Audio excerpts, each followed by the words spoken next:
Agora vamos entrar num assunto que o Rafa tá doido, que é uma das histórias mais curiosas de toda essa trajetória. Por quê? Porque, ao contrário do que muita gente imagina hoje, Rádio Pirata ao vivo não nasceu porque a banda queria gravar um disco ao vivo. Muito pelo contrário, né? Como a gente falou. Eles são acusados disso, né? E eles foram um voto vencido. Foi em 85 este álbum, esperava-se que em 86 eles fossem gravar um segundo álbum de estúdio. Mas eles lançam Rádio Pirata ao vivo, né? E o Rafinha estava contando ali. Ele nasceu quase como uma solução de emergência, né, Rafinha? Para a gravadora não deixar de faturar. A gravadora precisava faturar. Você quer contar essa história? Vai lá. Assim, eu tinha lido uma história sobre no Dias de Luta, né, do Ricardo Alexandre, sobre o disco ao vivo, mas o Fabrício matou a pau aqui, porque eu acho que ele trouxe um elemento que eu não tinha, que é o seguinte: eles fizeram o show estourava, assim, era um show muito diferente de tudo que acontecia, e eles trouxeram o London London, né, que foi uma sugestão do Ney, de ter um momento ali. E o London London era uma música inédita, que não estava no disco, e tinha todo um fator ali, né? Uma música de exilado, né? Uma música em inglês, um show que tinha um padrão internacional, cantar em inglês. Pô, tinha um glamour ali, uma coisa incrível. Né? Se ouvia no rádio, falava, quem é que está cantando? Um grupo brasileiro e tal.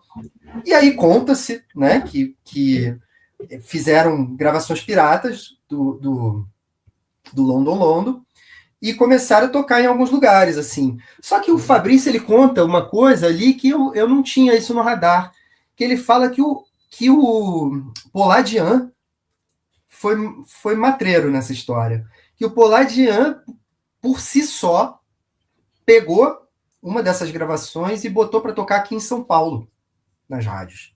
Por quê? Porque ele estava vendendo o peixe dele. O disco não era o assunto dele, o assunto dele era o show. Ele queria vender, essa música só tem no show, vai lá pro show. E aí a música começou a tocar e ninguém tava faturando, Aí chega a gravadora e fala, porra, alguém tem que parar essa merda. Como é que os caras estão... como é que tá tocando a música sem parar e eu não tô ganhando nada?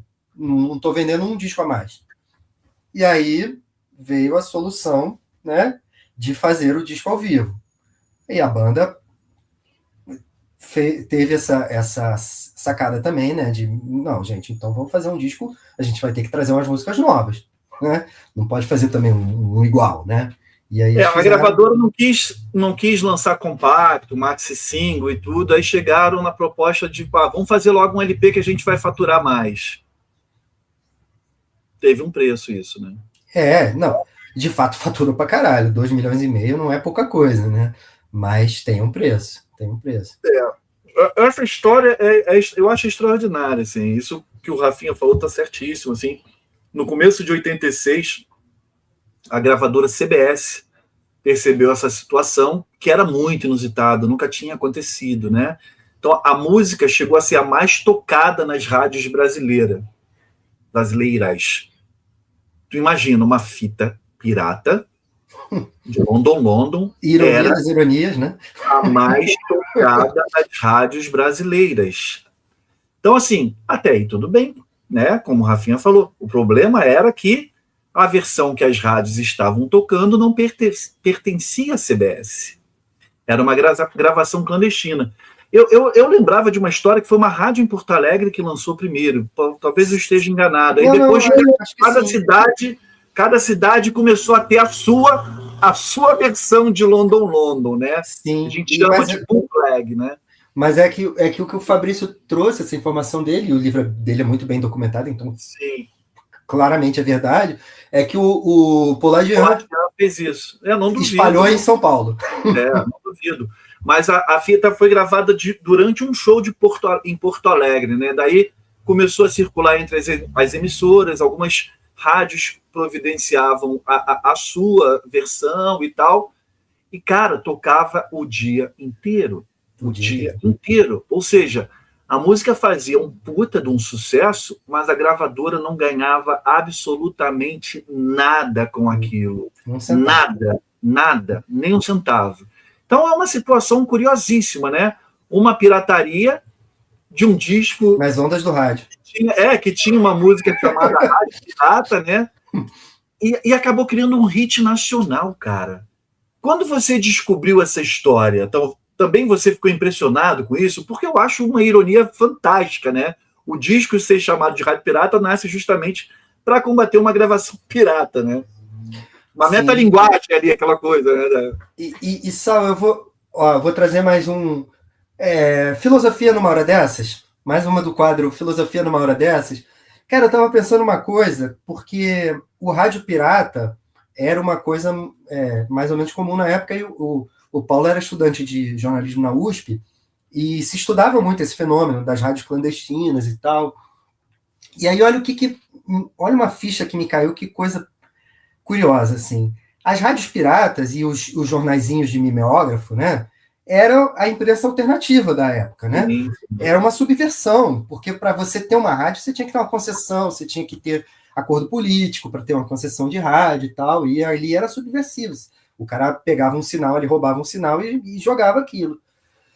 Se você pensar que hoje, para a gente fazer um jornalzinho da época que seria um blog, ou uma rádio pirata que talvez seja isso aqui que a gente está fazendo, a gente acabou caindo nas garras de grandes empresas, né? A nossa rádio pirata pertence ao Google. Sim. O blog pertence ao Mark Zuckerberg. Exato. Então, assim, a subversão de 1986, hoje em dia, foi totalmente capturada pelo capitalismo. Assim. Até a nossa subversão foi comprada, foi tirada da gente. Os meandros que quem decidiu o quê, assim, eu lembro, agora te ouvindo, eu lembrei que a CBS, na época também, eu cheguei a ler sobre isso, não lembro se em algum livro. Eu não li essa parte ainda do livro do Mazzocco, não sei se... Aí você me fala se ele comenta isso. A CBS, a princípio, ela pensa, e faziam isso com uma certa frequência até, em lançar a faixa como música bônus de novas prensagens do álbum Amarelo. Eles gravar em estúdio e tudo, e lançar como faixa bônus nas novas prensagens. Aí a banda diz não, né? Porque eu acho legal, assim, porque eles achavam assim, porra, quem já tinha comprado o disco antes seria prejudicado, né? Hoje isso parece uma ideia simples, mas naquela época era praticamente... Não existia um mercado consolidado de singles e EPs no Brasil. O Brasil extinguiu o compacto, o single, assim, muito cedo, aqui, enquanto lá na Europa e nos Estados Unidos continuou por um longo tempo. O Sobrosa comentou aqui, né? Eles deveriam ter lançado um maxi single, né? Ou um mini LP. Depois eles lançaram um maxi single com uma música que eles cantam com o Milton Nascimento.